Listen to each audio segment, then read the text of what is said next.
जो 2001 में आई थी, उस वक्त सुभाष जी और उस वक्त जो नितिन केनी साहब जो विजनरीज थे, उस वक्त शर्मा जी के विजन को पैक किया. Gulliver turned out to be the biggest blockbuster in the history of cinema, I would say in the top 10. और जैसे शर्मा जी ने कहा कि जब 3 साल पहले ये कहानी उन्होंने मुझे सुनाई, लिटरली 5 मिनट में वो इमोशन समझ में आ गया. एंड शर्मा जी ने कहा कि ये मेरी लाइफ की सबसे बड़ी चुनौती भी होगी और सबसे बड़ी फिल्म भी होगी. बिल्कुल. And we pack the vision and visuals आपने देखे हैं. गाने जो ऑलरेडी एक जो पुराना गाना था वो तो सुपर हिट था ही था. नया गाना जो फैंटास्टिक है, रियल सैयद साहब मिथुन, फैंटास्टिक वर्क. और आज ट्रेलर है तो हम सब दुखी है. Just so that you all know, ये जो ट्रेलर आप देख रहे हैं का नीरज 16th वर्जन है.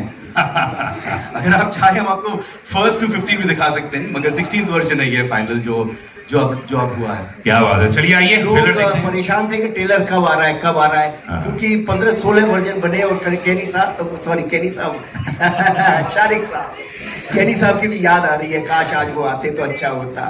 तो लगे ही रहे, ये सब हम दिखाते थे, करते थे, ये भी अपने सजेशन देते थे. तो फाइनली हम कहीं करीब पहुंचे हैं जो आपको बहुत आनंद आएगा, इसमें बहुत अच्छा लगेगा. हाँ जी, आगे जी. ये अपने आप में बहुत ही एक यूनिक काम हो गया है, क्योंकि उस कहानी को जो प्रेम कथा थी एक नई कहानी के रूप में लेकर आना, ये कैसे आपने मैनेज किया? देखो क्या है, वक्त बदलता है लेकिन दिल वही रहता है. इंसान अंदर से वही रहता है. माता पिता रहते हैं, पुत्र रहता है, पत्नी रहती है, इमोशन सेम रहते हैं. वक्त के साथ सिर्फ लिबास बदलता है और कुछ नहीं बदलता. थोड़ी सी टेक्निक, शूट करने के तरीके बदल सकते हैं, लेकिन बाकी कुछ नहीं बदलता. तो गदर 2 जो थी, गदर 1 जो थी, तारा सकीना और जीते की कहानी थी और उस कहानी को आगे बढ़ाना था. तारा सकीना की उस कहानी को, उस परिवार की कहानी को. तो वो बहुत आसान था.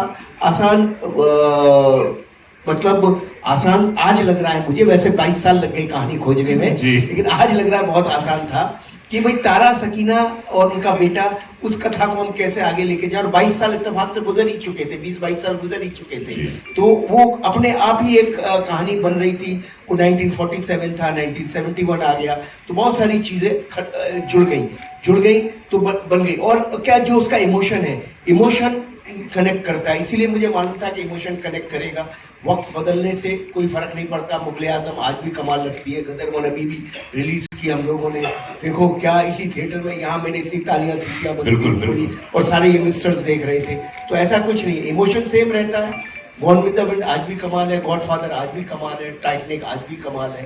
तो जो कमाल है सो कमाल है. गदर आज भी वैसी है, शोले आज भी वैसे ही है. क्या बात है. और गदर 2 भी ऐसी रहने वाली है अगले 25 साल और. जी बस पब्लिक को और आप सबका प्यार मोहब्बत चाहिए. हमने कोशिश की है. ट्रेलर तो आप लोगों ने देखा ही. वैसे कैसा लगा ट्रेलर आपको? मेरे को मैसेज आने शुरू हो गए, यहाँ पे देख रहा हूँ मैं कि बस आप लोग जिंदाबाद रखे रहो हिंदुस्तान को. बस पब्लिक भारत की जिंदाबाद है, जब तक तब तक हिंदुस्तान जिंदाबाद है. शारिक पटेल साहब इस हमारे साथ में है, प्लीज आइए. क्योंकि ये फिल्म बनाना बड़ी चीज होती है, लेकिन फिल्म के बाद उसको रिलीज करना, उसके साथ जो इकोनॉमिक्स जुड़ा होता है वो बहुत ही कमाल. अलका जी नमस्कार. जी शारिक भाई, इस फिल्म के डिस्ट्रीब्यूशन के बारे में बताइए थोड़ा सा. मतलब ये फिल्म इतनी बड़ी है कि अब पूरा हिंदुस्तान तो हिलने वाला ही 11 तारीख को.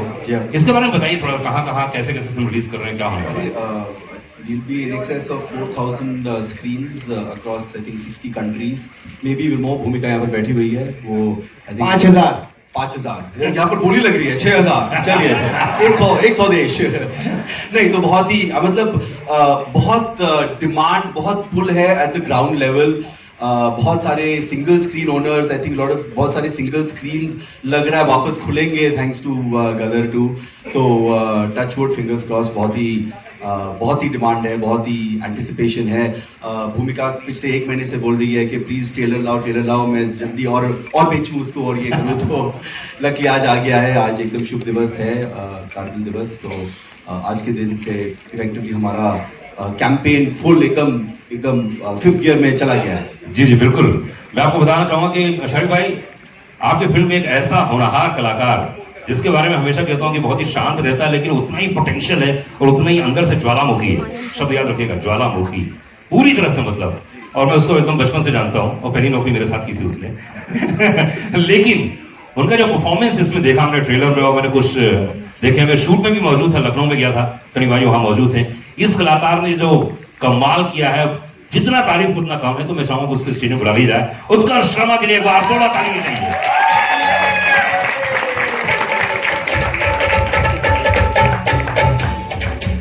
हाँ उत्कर्ष बाबू, एक बार जोरदार ताली चाहिए उत्कर्ष के लिए। इतना हम्बल, इतना सिंपल कैसे रह लेते हो यार ठाकुर? गुरुजी नहीं, पर उत्कर्ष की मैं इसलिए इतनी सारी बातें बोली मैंने, सीरियसली मैं कहता हूं कि हिंदुस्तान में अब अगर कोई नेक्स्ट सुपरस्टार आने वाला है, वो उत्कर्ष शर्मा होने वाला है। एक बार जोरदार ताली चाहिए। इतना हम्बल, इतना सिंपल होने के बावजूद भी आपने देखा होगा जो पोटेंशियल जो मैंने आज देखा, मैं पूरा अभी पहली बार देखा मैंने ट्रेलर, वाकई काबिल तारीफ है। उत्कर्ष, इतने बड़े बड़े सुपरस्टार के साथ काम करना बहुत बड़ी बात है। अमीषा जी हैं, जी सनी बाजी हैं, तो यार एक बात बताओ, ये ऑफ स्क्रीन डैड और ऑन स्क्रीन डैड है ना, दो लोग यहाँ पे दोनों लेजेंड हैं। दोनों ने अपनी अपनी तरफ से ज्ञान दिया होगा, अपनी अपनी तरफ से बातें की होगी। इन दोनों के साथ काम करना कैसा लगा आपको? पहले तो मैं सबका शुक्रिया अदा करना चाहूँगा कि आप सब इतनी बारिश में, इतने टफ सिचुएशन में भी यहाँ पे मौजूद हैं। एंड जहाँ तक on screen father end of screen father की बात है, तो भाई इनके जो डिस्कशन होते थे मैं इन दोनों को ही छोड़ देता था, क्योंकि आपसे ही सीखा है गुरुजी कि स्क्रिप्ट पे ध्यान दो, बाकी सबको मत सुनो। So but of course Sunny sir के साथ काम करना मेरे लिए first of all is a big learning experience, because जब आपके सामने, मैं क्रिकेट की भाषा में समझाता हूँ, जब आपके सामने सचिन तेंदुलकर होता है तो आप थोड़े राहुल द्रविड़ की तरह भी खेलो तो चलता है। बिल्कुल। बट वो आपको राहुल द्रविड़ को भी सहवाग बना देते हैं। तो सनी सर की ये पावर है, उनका ये एक बहुत ही फादरली लव भी था मेरे लिए, जो ऑफ स्क्रीन भी वो मेरे को गाइड करते रहते थे। एंड अमीषा जी ऑल्सो, जब मेरी टांग टूटी हुई थी, डांस करना था अमीषा जी के साथ, वो बार बार इतना कंसर्न था उनका उस time. And she used to always motivate me कि so what, you give your best, give your best, give your best। क्या बात। तो I think दोनों का योगदान है ना। ऑफ स्क्रीन फादर को तो आप जानते ही हैं, वो तो 24/7 डायरेक्टर ही रहते हैं। हाँ। तो हर टाइम कहते हैं focus on your scene, focus on your scene, focus on your scene. तो हम भाई फोकस ही कर रहे हैं, होपफुली सब फोकस में आ गया हो। देख लीजिए, तो मैं चाहूंगा उनके बारे में कुछ बता, उन्हें स्टेज में बुलाएं। जब गदर 2 के लिए हम एक पाकिस्तानी एक लड़की हम सेलेक्ट कर रहे थे, तो हमारे सामने बहुत बड़ा चैलेंज था। बहुत बड़ा चैलेंज ये था कि हम सकीना को वहाँ दिखा चुके थे पहली फिल्म में। अब सकीना जैसी लड़की तो संसार में दूसरी मिल नहीं सकती। ये जो अमीषा पटेल जी ने जो किया वो तो इम्पॉसिबल था। और मैं 400-500 लड़कियां बेचारी आती रही और सब अच्छी थी, सब कुछ बहुत अच्छा था, लेकिन मैं सकीना ढूंढ रहा था, कहाँ मिलती, मुझे मिल ही नहीं सकती थी। फिर फाइनली अच्छा, मैं शूटिंग कर रहा था पालनपुर में, वहाँ भी स्क्रीन टेस्ट चल रही थी, वहाँ भी हो रहा था। फिर मुकेश चावड़ा जी ने एक दिन बोला, एक पंजाबी लड़की है भेजता हूँ, आप सकीना ढूंढते रहोगे तो नहीं मिलेगी, लेकिन ये एक लड़की है जो मुस्लिम लगती है और पंजाबन है और पाकिस्तानी लगती है, बस इतना मैं आपको बता सकता हूँ जो लगेगी। तो ये आई मुझे मिलने, तो मैं इतना बिजी था, रात भर गाना चल रहा था, ये वो सब था। तो मैंने कहा ये 2 दिन तक बेचारी रही और मैं इससे मिल भी नहीं पाया। सेट पे 1 आध मिनट मिला, 5 मिनट मिला। इनकी माँ आती थी, ये आती थी, माँ की मैं एक्सप्रेशन देखता था, मुझे लगता था यार ये अभी गदर जैसी फिल्म के लिए आ रहे हैं तो उनकी एक्सपेक्टेशन बहुत बड़ी होगी, पर मुझे समय नहीं मिल पा रहा था। तो फिर मैंने एक शाम हनीश को बोला, यार हनीश ये इनको जाना है, रात की फ्लाइट है इनकी, पालनपुर से निकलना है, और तू एक काम कर। उत्कर्ष को बोला तू जाके एक ये वाला सीन है जरा इसके साथ कर ले, मोबाइल से शूट कर ले यार, मेरे को कोई ये देखता हूँ मैं क्या है, मैं बम्बई जाके डिसीजन लूंगा। तो उत्कर्ष भी बोला, अरे अभी मैं बहुत थका हुआ हूँ, मेरे टांग में भी दर्द है, ये वो सब। मैंने कहा बेटा जा कर ले, अभी कोई फैमिली आई हुई है 2 दिन से, तो अच्छा नहीं लगता। और मेरे भी उन दोनों पाँव में तकलीफ हो गई थी, कुछ हो ही गया था। तो मैंने कहा, वो मेरा फिजियोथेरेपिस्ट चल रहा था, तो ये उत्कर्ष बाबू गए और हनीश गए और इन्होंने एक सीन इस लड़की को दिया, उसी वक्त किया, उसी वक्त ये सीन करके आ गए। मैंने पूछा भी नहीं, दूसरे दिन सुबह मैंने कहा यार वो बच्ची तो चली गई, लड़की तो चली गई, जरा उसका सीन दिखा मोबाइल पे। मैंने कहा है कैसे? बोले पापा परफॉर्मर अच्छी है। तो मैंने देखा ऐसे मोबाइल पे, मैंने कहा हाँ ये लड़की तो ठीक लग रही है, एक्टिंग ठीक लग रही है, और ठीक है इसको बॉम्बे में बुलाते हैं और देखते हैं। तो फिर इसका हमने मुझे चूंकि परफॉर्मर ये बहुत अच्छी लगी, तो और मुझे लगा नाक नक्शा एकदम वो लाहौरी लड़की लगेगी, तो मैंने फिर इनको बॉम्बे में बुलाया, इनका स्क्रिप्ट टेस्ट लिया। तो मतलब ये लड़की जिसका मोबाइल से शूट हुई और गदर की स्क्रीन तक आ गई, ये लड़की है सिमरत कौर, और मैं चाहूंगा इसे बुलाना। क्या बात है, सिमरत के लिए एक बार जोरदार ताली होनी चाहिए। लेडीज एंड जेंटलमैन, बात है, आइए आइए आइए आइए बोलो। सिमरत, थोड़ा हकीकत थोड़ा फसाना, कैसा लग रहा है? पहले तो आप सभी को तहे दिल से मेरा नमस्ते। सॉरी मेरे को ये मेरा डेब्यू है, फर्स्ट टाइम स्टेज पे सबके साथ खड़ी हूँ, और मैं इतना ही बोलूँगी कि मैं सबसे ज़्यादा खुश नसीब लड़की हूँ जिन्हें मैंने हमेशा दूर स्क्रीन पे देखा था। आज मैं उनके साथ स्टेज पे खड़ी हूँ, सनी सर और अमीषा मैम।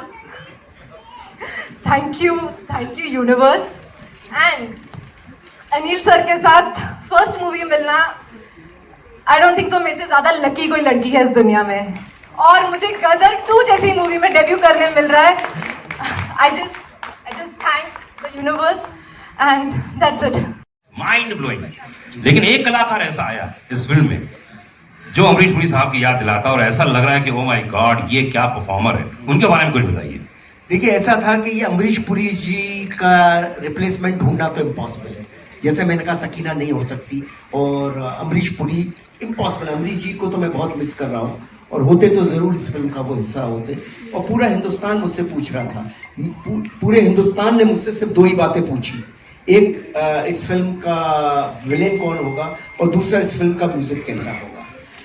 वो गदर 1 के म्यूजिक से मैच कर पाएगा नहीं कर पाएगा। तो मैं बहुत ढूंढ रहा था, बहुत सारे ऐसे ही कहानी चल रही थी, पिक्चर शुरू होने को आ गई है, सब कुछ हो गया है, लेकिन करेक्टर नहीं मिल रहा है। साउथ से, बॉम्बे से, बाहर से, यहाँ से, सारे हिंदुस्तान से कितने स्क्रीन टेस्ट आए, कितने लिए, और बस नहीं हो पा रहा था। तो सनी सर ने मुझे और रवि वर्मा को मनाली बुलाया था, हम लोग कुछ डिस्कशन कर रहे थे। देखिए चीजें घटती कैसी है, मैं तो सोचता हूँ ईश्वर नियति रखता है किसी के लिए। तो सनी सर भी मुझे बोल रहे थे कि अनिल जी, शर्मा जी, जब तक ये करेक्टर नहीं हो जाए तब तक नहीं है, ये है वो है, ये हमेशा ओवर कंसर्न होते हैं सनी देओल साहब, जिनका काम है, नाम है। तो अब वहां से मैं जब आ रहा था तो रवि वर्मा जी के साथ में गाड़ी में आ रहा था, रवि वर्मा को बोल रहा था यार बड़ा मुश्किल हो गई है यार, नेगेटिव करेक्टर नहीं मिला, फिल्म की डेटें हो गई है, क्या करूं कुछ समझ नहीं आ रहा है। तो उन्होंने मुझे एक वीडियो दिखाया साउथ की फिल्म का, और वो कुछ तो पंडित बने हुए थे। तो मुझे वो सीन बड़ा अच्छा लगा। मैंने कहा ये बंदा है कौन? बोले उसी वक्त इन बंदे से फोन पे बात करा दी। मैंने कहा कल तुम आके मिलो, मैं सुबह पहुंच रहा हूँ बॉम्बे, कल आके मिलो। और मुझे बहुत अच्छा लगा। फिर मैंने सनी सर से इनकी मीटिंग कराई। सनी सर ने भी मुझसे कहा कि हाँ ये हिंदी भाषा तो इनको बहुत अच्छी आती है, शर्मा जी आप जरा टेस्ट वगैरह ले लो। तो टेस्ट वगैरह इनका किया, और सनी सर के पास भी भेजा। तो वो बंदे हैं मनीष जी। तो आप कृपया आइए ऊपर। जोरदार ताली चाहिए मनीष के लिए। बड़ा परफॉर्मर। मैं शूट में मौजूद था, लखनऊ में भी था, और मैंने पूरी स्क्रिप्ट भी सुनी थी, डायरेक्शन भी देखा, उसके बाद जितने भी सीन्स देखे कमाल है, क्या बात है। अरे सर मनीष भाई बात बताओ, जिसने रोल किया हो उसको ये शोभा नहीं देता। मनीष भाई बात बताओ कितना प्रेशर था, और दूसरी बात है कि आपने कभी सोचा था कि उसी शूज में पैर डालने हैं जहां पर लोग देख चुके हैं एक बार इतने बड़े लेजेंड को? मेरा सौभाग्य है, मेरा मतलब मैं बता नहीं सकता कि मैं इनसे मिला, सर से मिला, और मेरे बड़ों से आशीर्वाद से मुझे ये रोल मिला। रही बात अमरीश जी की, तो सर मैं आपको एक बात बताता हूँ,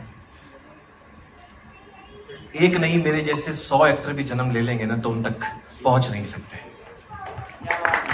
ये मेरा गुड लक है कि मैं इसमें एक इतनी बड़ी आइकॉनिक फिल्म में काम कर रहा हूँ।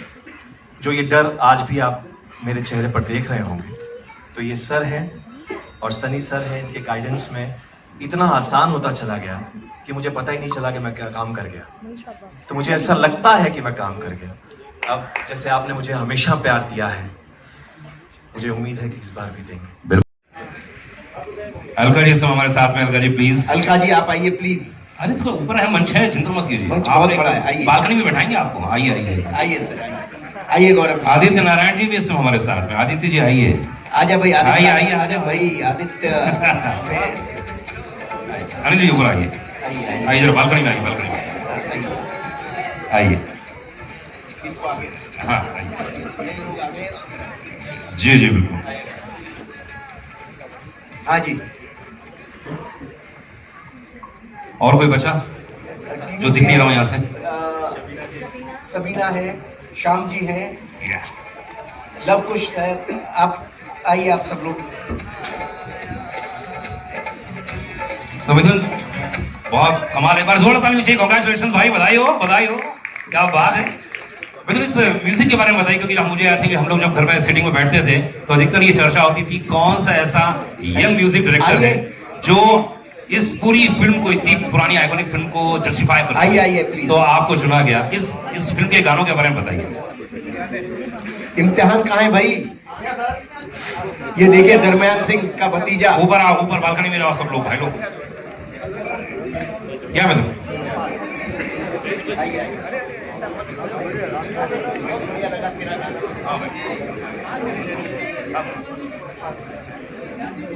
क्या आप सभी को नमस्कार। मुझे जब मेरी पहली मीटिंग हुई अनिल जी के साथ में, देखिए एज अ कंपोजर, एक संगीतकार होने के नाते आजकल जो ब्रीफ दिया जाता है वो होता है कि रील के अंदर जो है गाना बैठ जाना चाहिए। जी जी। तो ये बिल्कुल क्रिएटिविटी के विपरीत है। तो मुझे इस बात की बहुत खुशी हुई जब मैं अनिल जी से मिला। उन्होंने मुझसे हुक लाइन नहीं मांगी, उन्होंने मुझसे ट्रेंडिंग, आजकल जो वर्ड है, हम जब रियाज करते थे कभी तो हमें ट्रेंड सुना भी नहीं कि क्या होता है जी, पर मुझसे अनिल जी ने ट्रेंडिंग नहीं मांगा, उन्होंने मुझसे इंस्टाग्राम फ्रेंडली म्यूजिक नहीं मांगा। उन्होंने मुझे कहा कि मुझे गदर 2 के लिए आत्मा चाहिए। क्या बात है। तो ये जो एक दर्शन था, ये बहुत बड़ा था। और मैं खास रूप से एक्नॉलेज करना चाहूंगा अलका जी को और उदित जी को, क्योंकि मुझे लगता है कि इनके बिना गदर 2 का संगीत अधूरा होता। इसमें 2 गाने तो हम लोग देख रहे हैं और बहुत ही कमाल के नए तरीके से, नए अंदाज में पेश किया है। 2 में जब फिल्म देख के निकलेंगे तो हमने जो 1 का हमने जो इतना दारोमदार देखा था, 2 में वो क्या रिएक्शन होगा जब हम पर्दे से निकल के बाहर आएंगे? वो क्या चीज महसूस करेंगे जो हमारे दिल में, हमारे दिमाग में बसी रह जाएगी?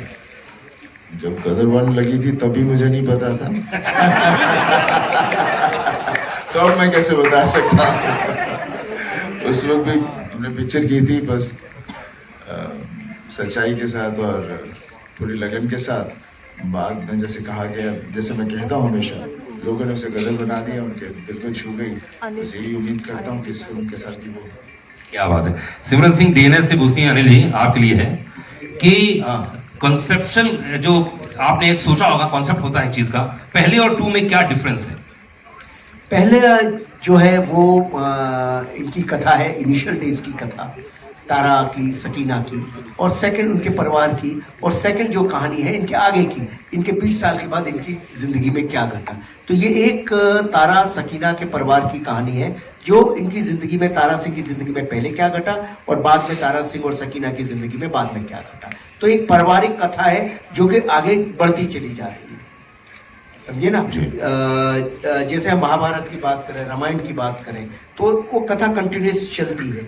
हम गेम्स ऑफ थ्रोन की बात करें तो कथा कंटिन्यूस चलती है, ऐसे ये कथा भी कंटिन्यूस चली है। गॉडफादर की बात करें तो कथा चलती चली जाती है उन किरदारों की। तो उन किरदारों की कथा है, और क्योंकि वो किरदार लोगों के दिलों में बैठे हुए हैं, इसीलिए लोग उनसे बहुत कनेक्ट करते हैं और उनके हंसने, बोलने, रोने में हर तरह से उनके साथ जुड़ जाते हैं। सुमित ने कहा है कि जिस तरह से पहली गदर 1 प्रेम कथा थी, तो गदर 2 क्या है? गदर 2 भी पारिवारिक के प्रेम, परिवार के प्रेम की कथा है। वो पहले तारा सकीना की कथा थी, अभी परिवार के प्रेम की कथा है।